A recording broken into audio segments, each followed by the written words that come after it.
Boker Tov Lekoulam, bonjour à tous. Aujourd'hui, nous allons étudier le passage de la Tfila Adon Olam. C'est un passage qu'on récite juste après les Birkot HaShachar et Birkot HaTorah, juste après les brachot que l'on a l'habitude de faire le matin et la fameuse bracha, les brachot de la Torah. Avec un petit rappel qu'il est absolument indispensable, dès que possible, de réciter ces brachot du matin et ces brachot de la Torah qui nous permettront de pouvoir commencer véritablement notre journée après avoir consacré un petit moment pour Akadosh Baruch Hu, le remercier de tout ce qu'on a. Et aussi indispensable de réciter ces brachot de la Torah parce que toute la Torah qu'on va étudier durant la journée, normalement, il aurait fallu faire une bracha avant l'étude de la Torah, comme chaque mitzvah, mais ce que les Chachamim ont conclu, c'est que le matin, on fait cette fameuse bracha, Baruch ata Hashem, Asher Bacha Banu Mikol Amim, Baruch ata Hashem Noten Torah, que j'ai synthétisé, et qui nous permettra de pouvoir étudier la Torah tout au long de la journée, parce que c'est pas simplement j'étudie la Torah, mais j'étudie la Torah parce que Hachem me l'a ordonné et je veux créer cette connexion avec lui. Donc ça, c'est déjà un petit rappel très très important.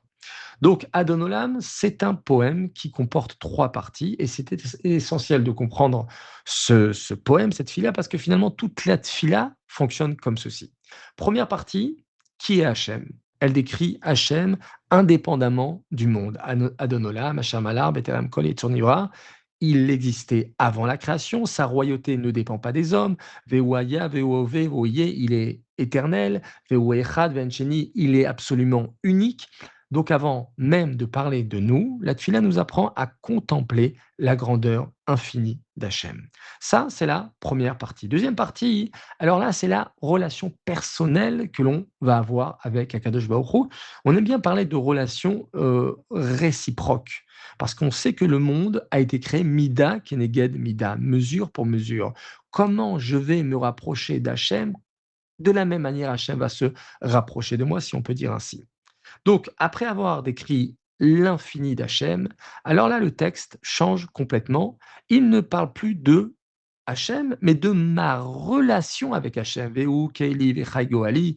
Donc, il est mon Dieu, il est mon sauveur, il est mon refuge, il est mon soutien dans l'épreuve.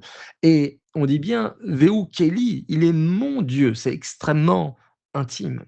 Donc, toute la tfila consiste à passer du Dieu infini, du Dieu éternel, au Dieu proche de chacun de nous. Et enfin arrive la troisième étape, c'est l'étape du bitachon, l'étape de la confiance absolue.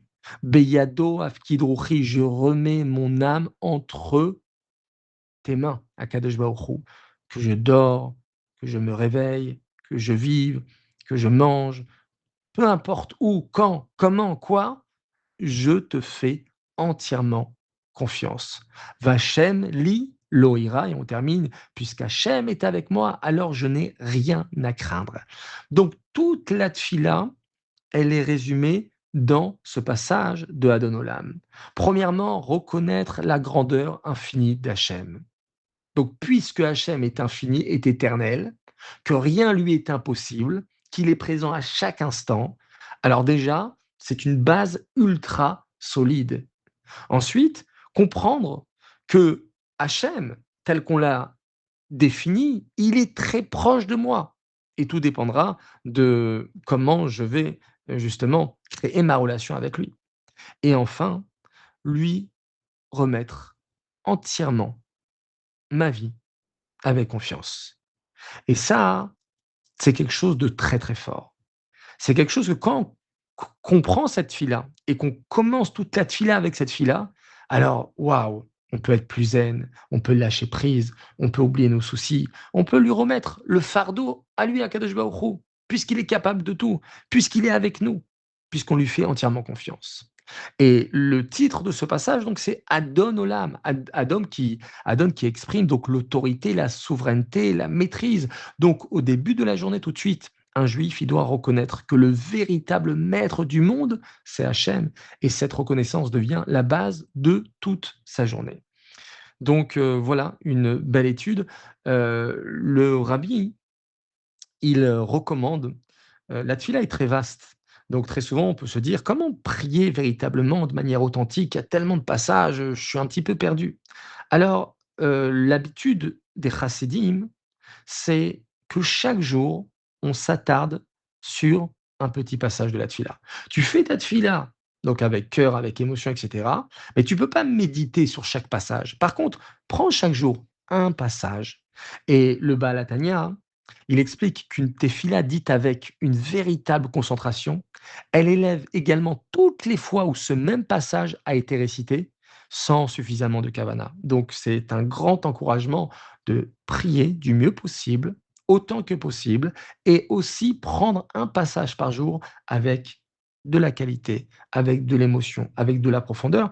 Et c'est ce qu'on fait aussi également dans ces Ramesh Dakot l'Arabie. C'est régulièrement, on essaye, en tout cas une fois par semaine, de prendre un passage de la Tfila et de le décortiquer. Bonne étude, bonne tefila, qu'Hachem il accepte et qu'il accorde toutes nos demandes.